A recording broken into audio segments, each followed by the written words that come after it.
हरे कृष्णा। सच सच बताना, जितने भाई भी नशा मेरे करते हैं, चाहे वो दारू पीते हो, चाहे वो सिगरेट पीते हो, चाहे वो किसी भी तरह का नशा करते हो, क्या पहली बार खुद के पैसे से खरीद के पिया था? अगर नहीं, तो यहाँ पर सवाल ये उठता है कि आपको सबसे पहली बार किसने पिलाया? तो वो कोई ना कोई वो दोस्त यार था, या कोई परिचित व्यक्ति था जिसने पहली बार आपको वो सिगरेट, वो दारू, या वो बीड़ी, या फिर वो जो भी नशा है, वो पहली बार अपनी तरफ से दिया कि लेना, ट्राई करना दोस्त, ये ना एक बार पीना। तो ये चीज हमें किस चीज के बारे में बताती है? तो इसके बारे में एक छोटी सी स्टोरी सुनते हैं, उससे समझते हैं। तो दो तोते थे एक जंगल में, दोनों भाई थे।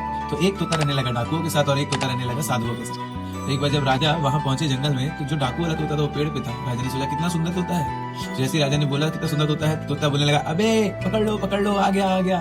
तो जितने भी वहां डाकू थे उन्होंने राजा को पकड़ लिया, सारे आभूषण लूट लिए और उनको बिना वस्त्र के छोड़ दिया।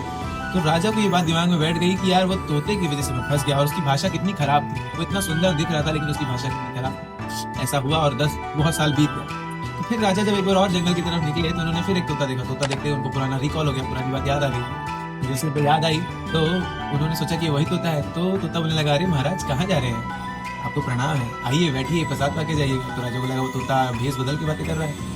तो उस तोते ने एक बड़ी सुंदर बात कही कि उसने कहा, संसर्ग गजा दोष गुणा भवंती। तो इस श्लोक का मतलब होता है कि जैसा हमारा संग होता है वैसा हमारा रंग होता है। तो उसने बताया कि मैं साधुओं के साथ रहता था, इसलिए मेरी भाषा इस तरह की है, मैंने भक्ति सीखी। और मेरा भाई डाकुओं के साथ रहता था, इसलिए वो वैसी बातें करता है। क्योंकि डाकुओं के साथ गलत खाना, गलत पीना, और साधुओं के साथ अत्याचार लेना, अच्छी चीजों में रहना, तो रहता हूँ, इसलिए मेरे अंदर ये अच्छे गुण हैं। जबकि हम लोग एक ही माँ के बच्चे हैं, एक ही पिता के बच्चे हैं, दोनों सगे भाई हैं।